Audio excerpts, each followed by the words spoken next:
कुलदेवी दर्शन व्हिडिओ तर सगळ्यांनीच पाहिला असेल. देन आम्ही जेजुरीकडे निघालो होतो आणि पहिले मी डोक्याला केसवरती बांधून घेतले, कारण एवढं वरती ऊन. म्हटलं हे चढायचं मला एकतर आधीच खूप दम लागतो.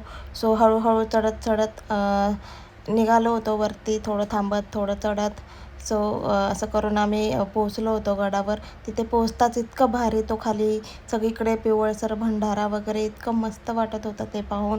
खरंच लखलखली होती पूर्ण जेजुरी त्या पिवळ्या भंडाऱ्याने, आणि एकदम असं खरखरची सोन्याची जेजुरी असल्यासारखं वाटत होती.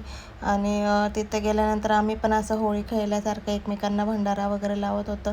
खूप छान वाटत होतं. देन थोडासा भंडारा पण उधळला वगैरे तिथं. असं येळकोट येळकोट जय मल्हार नाव घेऊन असं खूप आतून मस्त फील होत होता. जे कोणी अजून जेजुरीला गेलं नाही त्यांनी नक्कीच जेजुरीला दर्शन करायला जा असं मी बोलेल. खूप छान फील होतं तिथं गेल्यानंतर. आमचंही खूप छान दर्शन झालं. त्यानं आम्ही निघालो होतो घराकडे. Bye bye.